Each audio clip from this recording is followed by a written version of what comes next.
Buen día.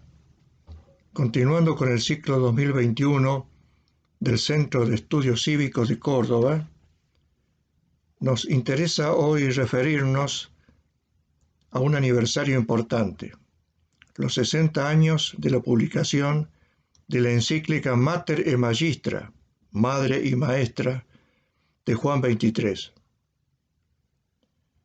En este primer video que estamos grabando, me voy a referir a dos aspectos de la encíclica: la socialización, tratada en la segunda parte, y luego las relaciones de convivencia que trata el Papa en la cuarta parte de la encíclica. En otro video, el doctor Andrés Torres se va a referir a los aspectos económicos, doctrinarios, señalados por esta encíclica. En la misma, el Papa Juan XXIII continúa con la tarea de los papas anteriores, que en época de transición social y política orientaron a los pueblos a la luz de los principios eternos del derecho natural y de la teología. Recordemos que esta encíclica se publica antes del comienzo del Concilio Vaticano II. No está de más recordar también que este Papa, Juan XXIII, fue canonizado en el año 2014. Juan XXIII escribe explícitamente que hemos examinado los diversos y graves problemas que se refieren a las relaciones sociales de nuestra época y hemos deducido una serie de principios y de normas. Tiene, pues, la Mater Magistra un gran valor histórico, en cuanto que examina y valora los hechos a la luz de los principios. Precisa y determina los progresos y cambios de la organización social. Denuncia los defectos y propone soluciones. Desciende, entonces, mucho al campo prudencial, sin entrar en el terreno de las inmediatas soluciones prácticas. Y por esto mismo, como hace siempre en la doctrina social, sus conclusiones no pueden ser tomadas al pie de la letra para todos los países y para todas las circunstancias, sino que sirven de guía doctrinaria exclusivamente para tomar como referencia en todas las situaciones. Para esta primera parte, referida al fenómeno de la socialización, seguimos de cerca las reflexiones del profesor Perpiñán Rodríguez, en un libro que se editó poco tiempo después de la promulgación de la encíclica, editado por la Biblioteca de Autores Cristianos. La palabra socialización causó en el momento de publicarse esta encíclica cierta confusión, porque en algunas ediciones se tradujo la palabra como socialismo, que, como sabemos, es una ideología política, y de ninguna manera está referido a eso, ni mucho menos se la propugna como solución en esta encíclica, sino que socialización está empleado en un exacto sentido semántico, como, dice el texto latino, socialium rationum incrementum, es decir, el incremento de las relaciones sociales. Los derechos y la dignidad del individuo pueden estar amenazados en esta circunstancia, no solo por la elefantiasis del hecho político del Estado moderno, sino también por la presión de otras fuerzas tiránicas meramente sociales y ya no políticas, desarrolladas también con exceso y sin las debidas garantías de seguridad y libertad.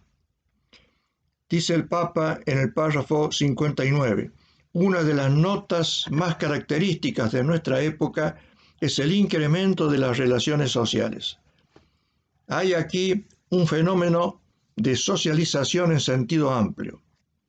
Una cosa es que el hombre sea ontológicamente un animal social, como se sostiene desde Aristóteles y Santo Tomás, y otro que lo sea fenomenológicamente, es decir, que de la potencia se pasa al acto. La encíclica Mater Magistra ha venido justamente a hacer oír la voz de la suprema jerarquía eclesiástica en perfecta acomodación a las exigencias del momento actual, en que uno de los problemas y de los peligros más serios es precisamente el de la socialización. Podríamos decir que si la Rerum Novarum fue el portavoz de la Iglesia en la época del capitalismo liberal y la 40º Anno en la era del capitalismo financiero, esta encíclica, madre y maestra, es el manifiesto pontificio de los tiempos del colectivismo creciente. No solo hay más relaciones sociales, sino de tipos muy característicos, determinados por una nota esencial de nuestra época no dada hasta ahora, el industrialismo, con todos sus accesorios.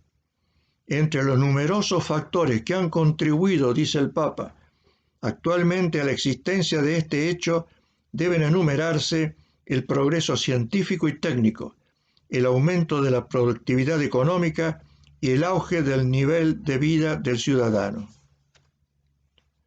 Entre sus principales secuelas en el ámbito de la socialización son de destacar que en las sociedades globales surge una serie numerosa de grupos, de asociaciones y de instituciones para fines económicos, sociales, culturales, recreativos, deportivos y políticos.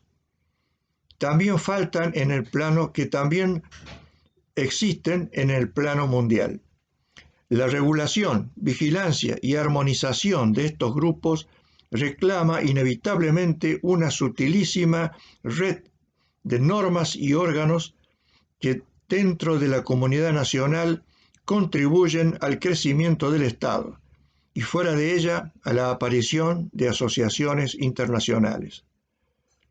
Pero es que cada uno de estos grupos parciales, por su parte, al ir creciendo en volumen por el número de sus miembros y en densidad por las relaciones internas y externas, asume características que afectan a su esencia sociológica y ética, que no se dan en los pequeños grupos. En estas nuevas formas de asociación propias de los tiempos contemporáneos surgen forzosamente los fenómenos de tecnificación, burocratización, racionalización, elefantiasis, oligarquías, etc., que son decisivos a efectos de aplicar a las situaciones concretas el llamado principio de subsidiariedad, como luego veremos. Sobre todo porque muchos grupos parciales vienen a ofrecer de este modo los mismos riesgos que presenta el Estado. De esta manera, Juan 23, que no olvida los peligros del estatismo, nos proviene, sin embargo, contra las utopías individualistas y aislacionistas,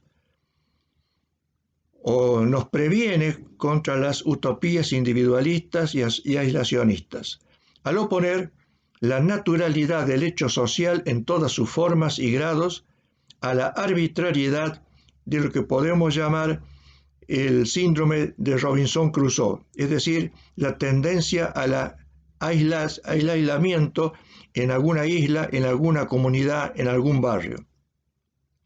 La socialización, dice el Papa, es efecto y causa al mismo tiempo de la creciente intervención de los poderes públicos.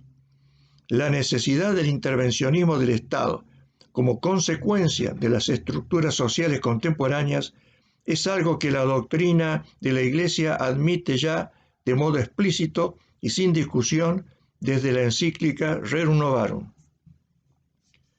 Comienza el Padre Santo por hacer alusión a las indudables ventajas de la socialización, que permiten satisfacer mejor muchos derechos de la persona, sobre todo los llamados económicos sociales, los cuales atienden fundamentalmente a las exigencias de la vida humana, en materia de salud, instrucción, vivienda, trabajo, descanso, honesto recreo, etc.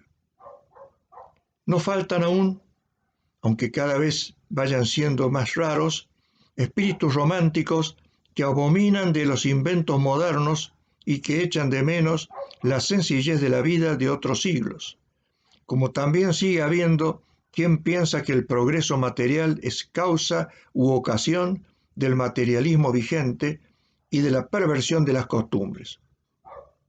Si todo fuera tan sencillo, es indiscutible que la Iglesia no aprobaría el avance de la civilización material y que, consiguientemente, el incremento de las relaciones sociales que lo hace posible no sería aprobado por ella.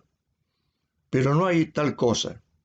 Sin perjuicio de reconocer la parte de verdad que hay en esas actitudes, es preciso tener en cuenta, ante todo, que progreso material no es igual a materialismo, pues muchos inventos y adelantos se utilizan constantemente incluso para fines espirituales, empezando por el religioso. Las conquistas materiales del ingenio humano sirven para aumentar, lamentablemente, el refinamiento de la vida y los placeres sensibles, pero en otro sentido, debido a ellas y solo por ellas, puede tener hoy en día visos de posibilidad, dejando de ser un sueño utópico, la liberación de la miseria y del sufrimiento de las millonarias masas de población que hoy padecen en todo el orbe. Juan 23, en este pasaje, como el pensamiento católico en general, no tratan de glorificar el fariseísmo del progreso, ni los esfuerzos económicos sociales que llevan al buen vivir egoísta de una minoría privilegiada, sino que aceptan y sancionan lo que se llama el progreso progresivo o progreso social, que favorece a todos los estamentos y capas sociales, en apetencias y aspiraciones perfectamente justificadas, que se resumen en el concepto de llevar una vida digna. El derecho al cuidado de la salud, a una instrucción básica más profunda y extensa, etc., no son caprichos de lujo o imperativos de artificiales deberes de rango social, sino derechos de la persona humana, exigencias de la vida humana. En una palabra, la socialización, al permitir el progreso económico-social, trabaja abiertamente en pro de la dignidad de la persona humana, al eliminar la miseria, la explotación, la desesperación. Y en tal respecto, sus ventajas no solo caen bajo la categoría de lo conveniente, sino dentro de lo moralmente bueno. Nadie puede negar la existencia de algún determinismo social, reconocido por lo demás incluso antes de la aparición de la sociología moderna. Pero no deja de ser menos cierto que se trata de un determinismo relativo. En primer lugar, los fenómenos sociales, el motor de los fenómenos sociales es el hombre. La socialización es siempre obra del hombre, como dice nuestro pontífice. Ni tiene por causa inmediata la intervención sobrenatural de Dios, ni procede directamente de las fuerzas o impulsos físicos o biológicos. No hay en la vida social automatismo genérico, y el mundo actual industrializado, en su contextura y existencia general, lo mismo que en sus manifestaciones concretas, tiene de algún modo a los hombres como autores. En este sentido, no actúan los hombres como simples autómatas. Aunque en ciertos momentos y dentro de especiales formas de socialización, como la del industrialismo, la presión del medio social y la naturaleza de las cosas parezcan imponerse hasta convertir al hombre en autómata, en esclavo de su propia obra, la verdad es que siempre puede desviar el hombre las tendencias de evolución, frenar los impulsos de movimientos o acelerarlos. Si el hombre se convierte en autómata, no es por la ciega acción de fuerzas fatalistas, sino porque, en mayor o menor grado, él lo quiere o lo acepta, o por lo menos porque así lo quieren los que tienen la responsabilidad de la marcha de los hechos sociales. A esta especial categoría de personas van dirigidas las palabras que a continuación menciona el Papa. Por todo lo cual, el progreso de las relaciones sociales puede y por lo mismo debe verificarse de forma que proporcione a los ciudadanos el mayor número de ventajas y evite a lo mismo por lo menos aminore los inconvenientes. Esto lo dice en el párrafo 64. Por esto la socialización debe realizarse además de manera que haya un reparto equitativo de los inconvenientes y de las ventajas que trae aparejados. Única manera de que promueva un auténtico progreso social, conforme con la dignidad de la persona humana, con el bien común y con la justicia social. Lo cierto es que en la vida concreta, la unidad estatal encubre la diferenciación de gobernantes y gobernados, y la situación estatal no es, como la situación climatológica, efecto de ciegas fuerzas naturales, sino obra de seres racionales, responsables de sus actos, que son los gobernantes. La doctrina política de la Iglesia nunca se ha dejado impresionar por misticismos universalistas, y yendo al fondo del problema, ha reducido la esencia del pleito político a una cuestión de derechos y deberes de gobernantes y gobernados, operando siempre bajo el principio supremo de dignidad de la persona humana. Coloca aquí como segundo guión el del bien común.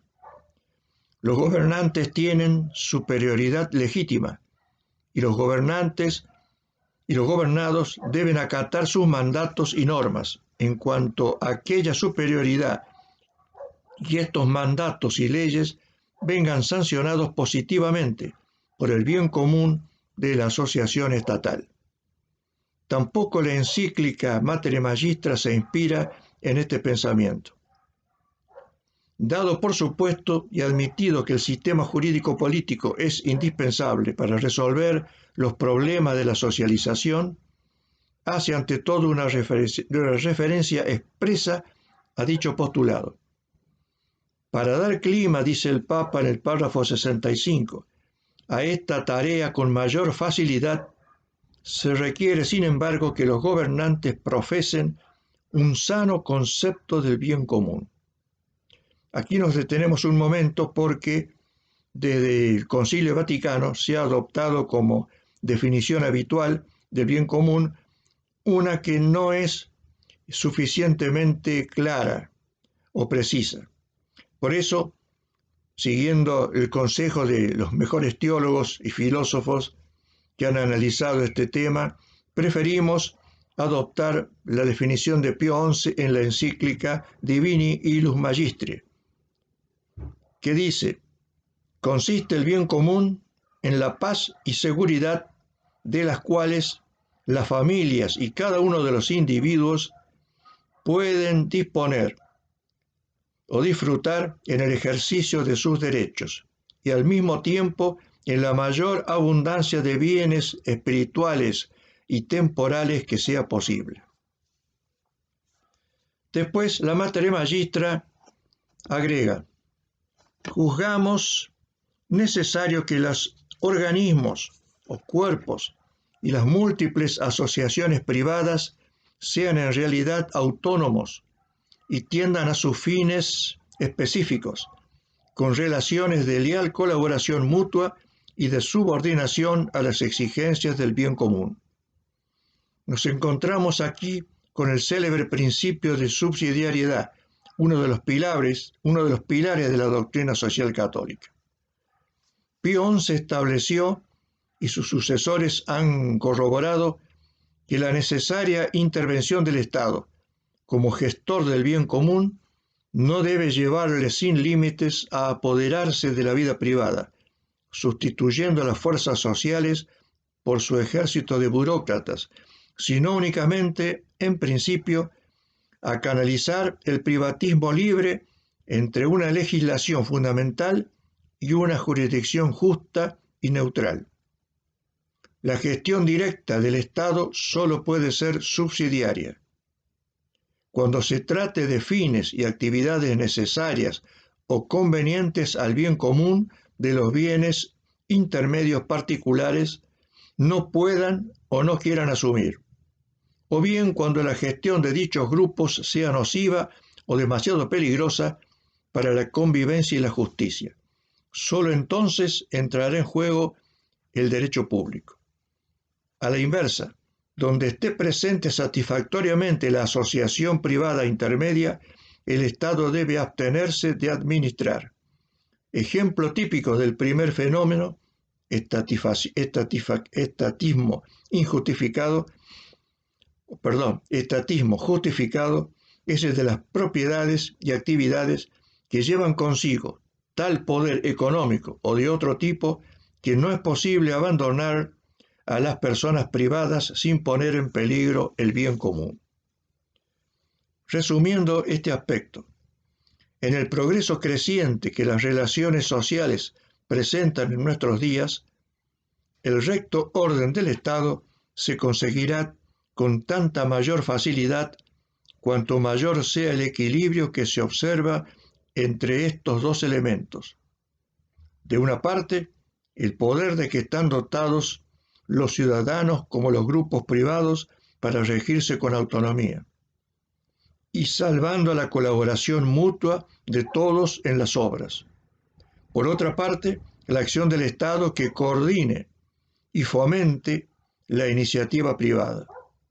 Desde el punto de vista de la forma social, la doctrina de la Iglesia se pronuncia claramente por un sano pluralismo, rehuyendo cualquier solución unilateral, ya sea de tipo liberal, ya sea de tipo totalitario.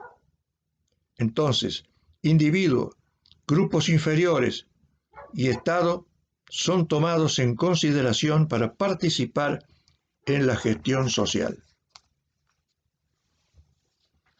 Vamos a ocuparnos ahora de la parte cuarta de la encíclica dedicada a las relaciones sociales. Y en esto nos vamos a dejar guiar por la enseñanza de un gran propulsor de la doctrina social en España, Monseñor Herrera Oria.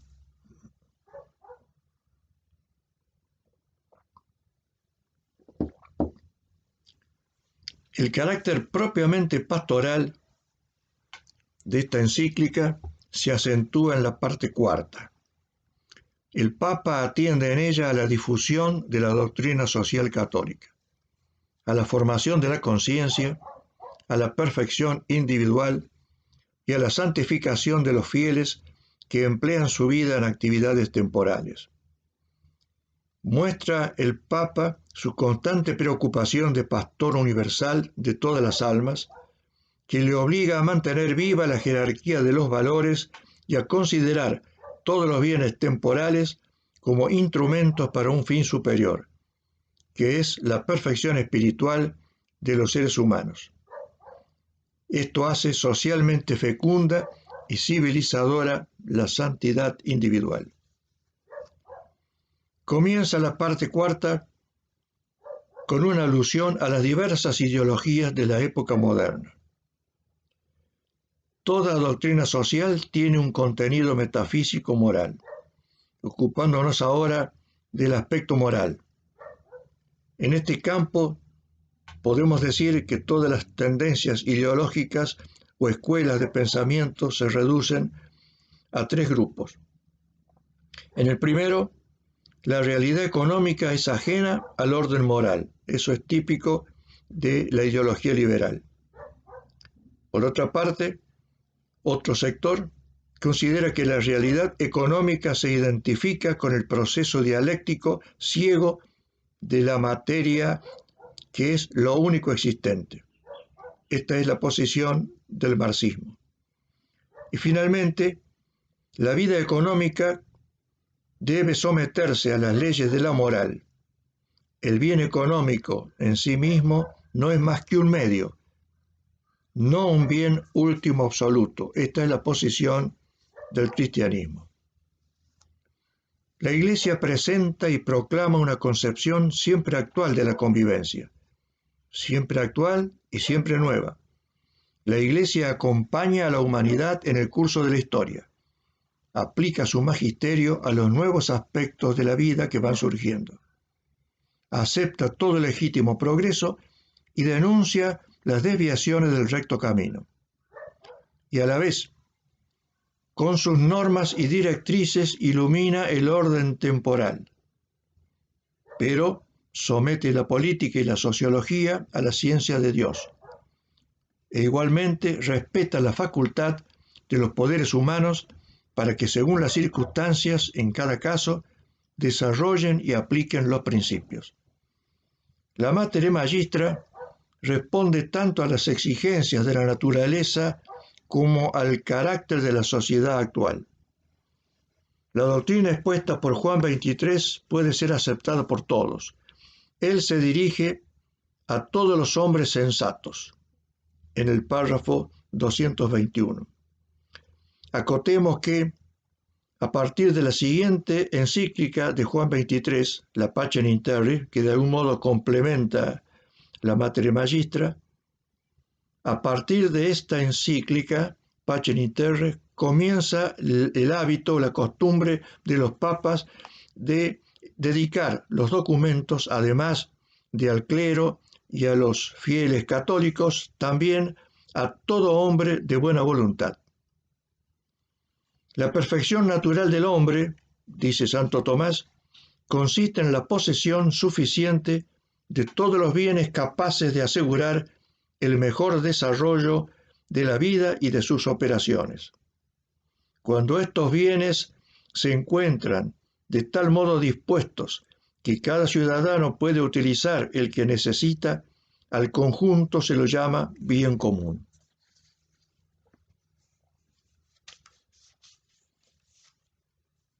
Hay algo que cuesta entender en nuestra época y que ya afligía al Papa Juan XXIII, y es que la doctrina social católica no sea bastante predicada. Juan XXIII hace un ardiente llamamiento en esta encíclica para que lo sea. Se dirige a sus hermanos, a los fieles y a todos los hombres de buena voluntad, porque el llamamiento es apremiante. Nos apremia exhortar, dice el Papa. Hoy más que nunca es indispensable. Y afirma que la doctrina social cristiana es una parte integrante de la concepción cristiana de la vida. Fiel al espíritu práctico de toda la encíclica, el Papa desciende a señalar los medios para difundir la doctrina en el pueblo cristiano. Ante todo, confirmamos la tesis de que la doctrina social profesada por la Iglesia Católica es algo que no puede separarse de la doctrina que la misma enseña sobre la vida humana. Por esto deseamos intensamente que se estudie cada vez más esta doctrina. Exhortamos en primer lugar a que se enseñe como disciplina obligatoria en los colegios católicos, en todo grado, y principalmente en los seminarios. Pero deseamos además que esta disciplina social se incluya en el programa de enseñanza religiosa de las asociaciones de apostolado de los seglares, o sea, de los laicos, y que se divulgue también por todos los procedimientos de difusión, esto es, ediciones de diarios y revistas, publicaciones de libros doctrinales, tanto para los entendidos como para el pueblo, y por último, emisiones de radio y televisión. Ahora bien, para la mayor divulgación de esta doctrina social de la Iglesia Católica, se considera que pueden prestar valiosa colaboración los católicos laicos, si la aprenden y la practican personalmente, y además procuran con empeño que los demás se convenzan también de su eficacia. Los católicos seglares han de estar convencidos de que la mejor manera de demostrar la bondad y la eficacia de esta doctrina es probar que puede resolver los problemas sociales del momento. Reitera la Mater Magistra preceptos, los recalca, los amplía y los completa con algunas ideas prácticas de técnica pedagógica. Dice, por ejemplo, pero una doctrina social no debe ser materia de mera exposición. Ha de ser además objeto de aplicación práctica. Es necesario que los cristianos, movidos por ella, ajusten también a la doctrina de la Iglesia sus actividades de carácter económico y social. No basta entonces conocer la doctrina social, hay que practicarla. A la instrucción social debe acompañar la educación social, que es parte integrante de la educación cristiana. En los fieles debe formarse una conciencia robusta para que ejerzan cristianamente las actividades de contenido económico y social. El principio capital, sin duda, de esta doctrina afirma que el individuo es necesariamente fundamento, causa y fin de todas las instituciones sociales. El individuo, en cuanto es sociable por naturaleza, ya ha sido elevado a un orden sobrenatural. Los progresos científicos y técnicos y el consiguiente bienestar material de que ellos deriva es prueba evidente del progreso de la civilización humana. Pero la Iglesia enseña igualmente que hay que valorar este progreso de acuerdo con su genuina naturaleza, es decir, como bienes instrumentales puestos al servicio del hombre, para que alcance con mayor facilidad su fin supremo, el cual no es otro que facilitar su perfeccionamiento personal, así en el orden natural como en el sobrenatural. A la pública autoridad corresponde, en tesis, sabemos que en la práctica no es fácil lograrlo, cooperar con la Iglesia para que los hombres cumplan con todos sus deberes, sean individuales, familiares, profesionales o cívicos, en unión espiritual con Dios. Y la cooperación más eficaz en este orden consiste en reconocer la soberanía de la Iglesia en su esfera y concederle plena libertad. Por eso a un Estado que se considere católico le corresponde la colaboración positiva a la evangelización del pueblo. La Iglesia posee, principalmente en estos últimos siglos, una luminosa doctrina social para ordenar las mutuas relaciones humanas de acuerdo con los criterios generales que responden tanto a las exigencias de la naturaleza y a las distintas condiciones de la convivencia humana como al carácter específico de la época actual, criterios que precisamente por esto pueden ser aceptados por todos. Sin embargo, hoy más que nunca es necesario que esta doctrina social sea no solamente conocida y estudiada, sino además llevada a la práctica y en la medida que las circunstancias de tiempo y de lugar permitan o reclamen. Agrega el Papa, un buen centro social de barrio o poblado, dirigido por sus propios socios, puede ser un eficaz instrumento de relación humana, de iniciativas y de esparcimiento. Ahora bien, los principios generales de una doctrina social se llevan a la práctica comúnmente mediante tres fases. Primera, examen completa de la verdadera situación de las cosas. Segunda, valoración exacta de esta situación a la luz de los principios. Y tercera, determinación de lo posible y de lo obligatorio para aplicar los principios de acuerdo con las circunstancias de tiempo y lugar. Son tres fases de un mismo proceso que suelen expresarse con estos tres verbos: ver, juzgar y obrar. Para los católicos que pertenecen a las organizaciones del apostolado seglar y emplean, por otra parte, su inteligente actividad en obras económico-sociales, escribe la encíclica que pueden servirse de sus experiencias cotidianas para educarse ellos mismos mejor y contribuir a la educación social de los jóvenes. Podríamos agregar que en este aspecto no han logrado éxito ni Juan XXIII ni los papas sucesivos, es decir, en el conocimiento por los fieles de la doctrina social de la Iglesia, que como llegó a decir en una conferencia el cardenal Martino, que fue prefecto de la congregación o de la Comisión Justicia y Paz, que elaboró ese hermoso instrumento de síntesis que es el compendio de la doctrina social de la Iglesia, dijo el Papa en esa conferencia que el secreto mejor guardado de la Iglesia Católica es su doctrina social.